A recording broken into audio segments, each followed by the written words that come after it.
Hey guys, it's Janari here. So today I want to tell you all about how I made $7,000 in 3 weeks and also how I blew it off. And I'm also going to show you guys how I did it, like what I did and how you can do it, and ways that you can avoid just being stupid, especially being so young at the time and getting like a large amount of money and not really knowing what to do with it like I did. Okay, so I'll give you a little bit of a backstory, then I'll kind of explain what happened. And no, it wasn't being a hoe or anything like that. It wasn't nothing like that. Okay, so the first time I ever did this was in 2011. I really needed the money. I was in my very first apartment, you guys. I lived at the Palms on Westheimer in Houston. The most ghetto apartments, like it was just horrible. It was in the Galleria area, but this is kind of like pre-gentrification. That area has not even been gentrified yet. Like it's just bad apartments. It was just bad. I'll probably talk about my first apartment experience later on. That's actually a good idea. Yeah, I went and I did one of these back then, but this one was not good. Then fast forward 2013, my brother's making money, my friends are making money doing the same thing, and they're making like thousands of dollars in days or weeks. And I'm like, what the heck, you know, I need to start doing this. Yes, I'm doing hair, and yes, I'm working at Macy's, but I still want to make extra money. Okay, so what it is pretty much being a lab rat. Like, they'll test out drugs and things on you, like ibuprofen, aspirin, cereal, sugar, people who have diabetes. This is how they get the side effects that you hear in those commercials, like bleeding, blah, blah, blah. Like, that's how you get the side effects in the commercials. But it's typically not bad. Like, what they're supposed to do is kind of like a warning to let you know that this could happen, but it never happens in the studies. Like, nobody ever bleeds to death. Nobody's died or anything like that. But, so that's pretty much what it is. It's just being a lab rat. And they have them, whoops, I just hit my tripod. They have them everywhere. So I'm in Texas, and there's about 5 facilities here that you can do these things at. And this is great if you're in college and you want to do one. I always tell people to just do it. Okay, so first let me explain like what the place is like. So they have multiple places. They have one place in Houston called Novum. I did one there, and it was absolutely horrible. This is the one that I was telling you guys that I did back in 2011. It was the most ghetto, trashy, like, place ever. Like, it was unorganized. The people there were just horrible. Like, I would never go back. And I actually can't even go back because of bad behavior, because I had to curse this guy out because he was really trying it that day. So I've done it 3 times, and I'll tell you about all 3 situations. The first one I went to was for a nasal spray study. I don't understand why there were so many blood draws. I think I did about 70 blood draws out of one arm. It was so many. And I had to do 3 weekends, and they only paid me $1,250. At the time, I thought that was a lot of money. Like, I didn't know that that's not a lot of money until I started thinking about it, and I was like, wait a minute. So I had to be in there from, I think it was like Thursday through Sunday. And then that was like every single week. And they would give me about $50 every time I went in there. Okay, so like, let's say the first weekend I was there, the first 3 days, I walked out with $50. And then the second 3 days, $50. It was like $150 within 3 weeks. Then the very last paycheck is where all the money was on. It was like $1,110, and I needed to catch up on my rent, help my mom out. Like, the money was pretty much gone, obviously, because I was really broke back then before it was even spent, and I was behind on my rent, so the money was gone before it was even. So if you guys ever want to do a study and you're in the Texas area, do not go there. I don't care if it's next door. I don't care. Unless they're doing that $500 study for one day, just don't do it. The people were horrible. They don't know how to stick you. It was just really bad. Second study I did was at PPD in Austin. That's the one where I made the $7,000. So I guess I'll start off with the process. First, you have to call the place, and then you figure out what study is right for you. Because I've done 3 of them and I also know the process, I know exactly what to ask for. Like, let me give you an example. Some, like the studies in Dallas, you can smoke, but most of the time you are not able to smoke. So like, if you call them and you listen to the studies, you need to see, okay, how many blood draws are you okay with? Are you childbearing? Like, what's the age range? Is your BMI in level? Little things like that. Like, your BMI is easy. You can check that with your height and weight. And once you start calling them, you can kind of get a feel for what you want. I personally, I'm always in the weight range, and I don't like a lot of blood draws, and I can have children, so I wouldn't do a study where I have to be surgically sterile. Like, they will have you on the phone with them for a long time, and then once you get to the end, it's like, oh, well, are you surgically sterile? And you're like, no. And then they're like, okay, well, the study isn't for you. So I just typically let them know right off the bat, like, look, I'm looking for this, this, and that. Can you help me with that? So that's like the first process. That's the screening. The very first time you call, it's kind of a long process because they want to make sure you don't have any medical histories, like, you know, things that could harm you in the process. And then everything is pretty much confirmed once they set up your appointment and you get there. The screening process is typically about 2 to 3 hours long. You get there, you know, you sign in, and they have to weigh you, get a pee test because you typically can't smoke, and they can also test for like STDs and things. They draw your blood, they can also test for STDs with that. You know, they check your weight, they check your heart, and you do an ECG. And then they explain to you your payment and if you're comfortable with the study and everything while you're there. So you get like a free physical. Then, oh, and a tip, guys, if you ever call there, try to be like one of the very first people to do a screening. Like, let me give you an example. So you'll call there and they'll say, oh, we're screening for this and that. If they say they have like 10 more screenings, that's a very good chance of you getting in. I say this because if you get into the study and you're an alternate, that means that somebody needs to go home in order for you to step in. So let's say they only need 40 people for a study, but they screened like 50. That means that there's 10 alternates, and if you're an alternate, that means that somebody needs to fall out. And then if there's 10 alternates, who knows where you even fall into. So you have to watch out for that. And then once again, you don't know how many people are going to be in the study. They typically don't tell you. So if it's like, oh, well, how many screenings do you have? They're going to typically be like, I don't know. So try to be in one of the very first, if not the first screening, the second, maybe third, but try to be within the first 2 screenings. So anyway, after you get done with your physical, you know, they'll talk to you and then you get to go home. And then you wait about a week before the study, and that's when you hear back from them. They'll give you a phone call and let you know whether you got in or not. If you don't get in, they'll tell you either over the phone why you didn't or in person if it's like a little bit more serious. So yeah, that's the process. It sounds like a lot, but once you start getting into it and doing it, it's like, oh, this is easy. And it's nothing to be ashamed of. So anyway, I ended up, this was, if you guys remember, I told you all the story of my 21st birthday. This is where I was going to back and forth in Austin. It was, the study started on like March 9th, I think, and my birthday was March 8th, but my screening, well, no, it started on like, what, March 11th, I think? I don't even remember, but I just remember that. And my birthday was on March the 8th, and I had to do my screening on that same day, March the 8th, and I was trying to party that night. So yeah, anyway, I started the study a couple days later. This particular one wasn't morphine. It was like a pill, like hydrocodone or something, but it was like a pain medicine, a serious one. And it's something that people can get like addicted to. I forgot the word for it, guys. I'm not really into like, weirdly enough, into that type of stuff, but it's a narcotic, I think. So anyway, I get in there and I did not react to the drug very well. It was a large green pill about this big. It was a big pill. And you had to swallow it with a whole glass of water within 1 minute. That's very easy. Some studies, they make you swallow 12 pills within 1 minute, so that was very easy.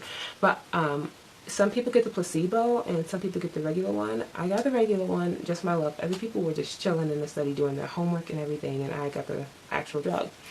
So I didn't react to it very well. I threw up one time, and then I ended up having to leave the like the main area. When I say main area, so I know I'm like all over the place, but I have to kind of like explain as I go. So once you get into the study, they call you and you have to do your check-in. With your check-in, you can only bring a certain amount of items. Like, okay, you can bring your laptop, you can bring your cell phone, there is Wi-Fi, there's a place to sleep, there's beds, there's comforters, there's blankets, there's drinks, there's food, there's everything, and people, atmosphere, cable, like all that there.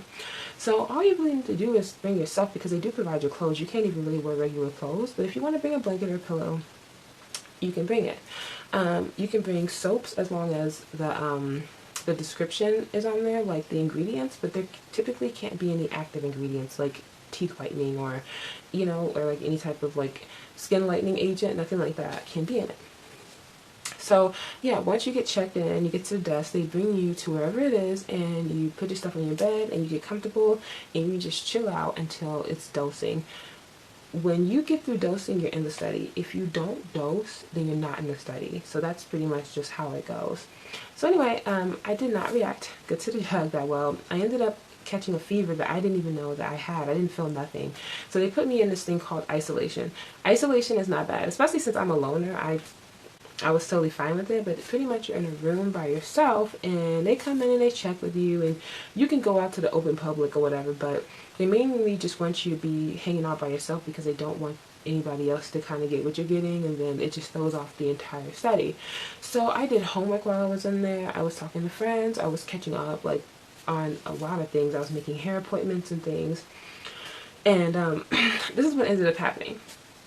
So they ended up releasing me early out of the study. The study was 3 weeks, but I could only do like 2 weeks and like maybe 2 days. 2 weeks and like 4 days in the study.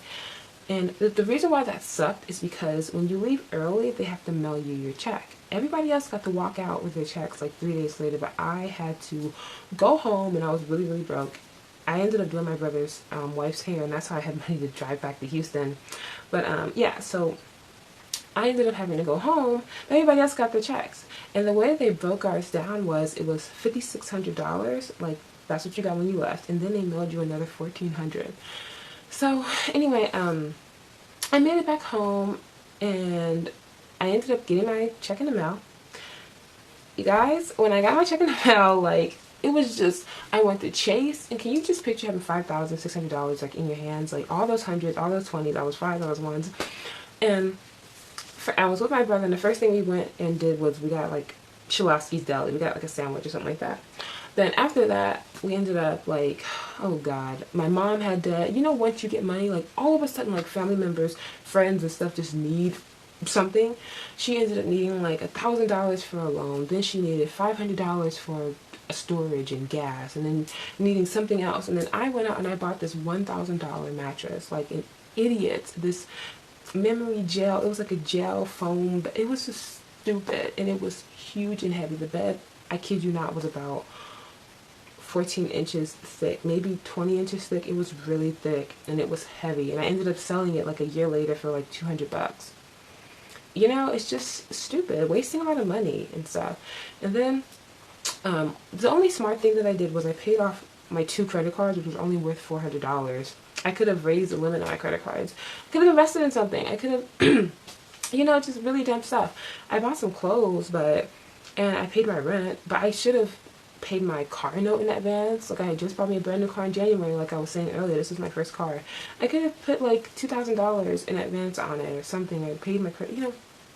I could have been working on myself instead of buying dumb things. But in my head, I was thinking to myself, like, oh, well, I can just do a study next month. Well, you can only do it every 2 months, every other month.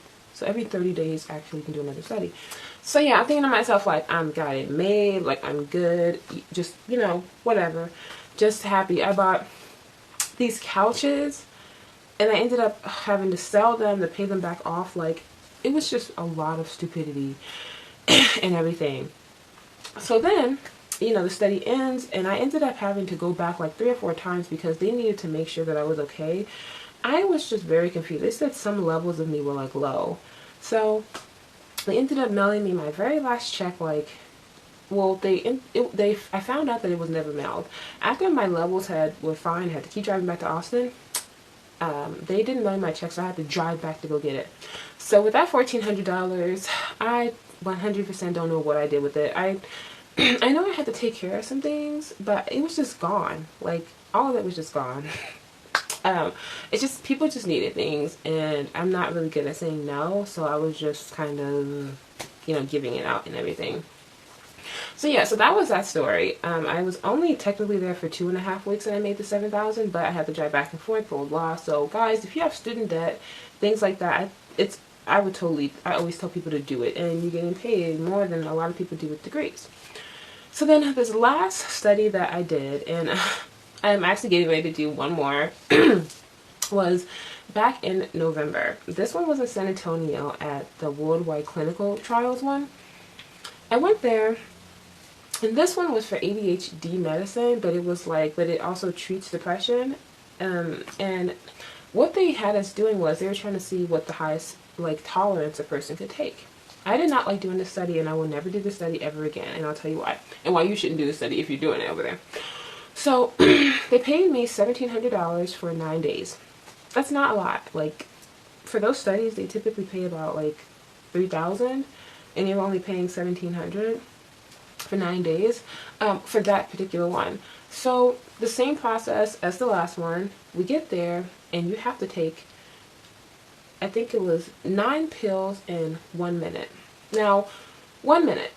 Now you have to, the pill, drink it, that's like 5 seconds. So you have to hurry up and take it and keep taking it. I think, you know, it may not have even been 9. I think it was like 11 pills. I don't remember, but all I know is that I did not feel good at all in the study. Like I just felt disgusted. I felt disgusting. I couldn't wait to get out of there. Like I just wanted to cleanse myself. I didn't like doing that one, but other people were like totally cool with it. But some of the girls who I was with were like, I did not like it either. Like they all felt really groggy. They felt heavy, and I was extremely constipated, I'm naturally constipated. I know it's a little bit TMI, but just to be realistic here, a lot of times when you take medicine, it makes you even more. So yeah, I had to take like prune juice and all that stuff, and it just made my mouth really dry. I just didn't like doing that one. But anyway, I'm getting ready to do one in a whole nother different city. I'm not going to say where it is exactly, but I will tell you guys my experience, just because I don't want to jinx it or anything. If you guys want an update, I totally don't mind giving an update on this one. This one is paying me $6,200, but this time I'm not going to blow my money like an idiot, and you know, like I did last time. Oh, and with PPD, I actually went back there the month afterwards that I did that $7,000 study, and I ended up getting into an $8,000 one that was for 1 month. But they ended up telling me that I couldn't because my heart, because I have like a slight heart thing. I don't even know. It was just weird.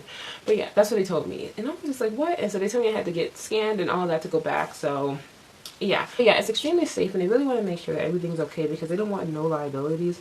So that's another thing. You have to be pretty healthy to do them.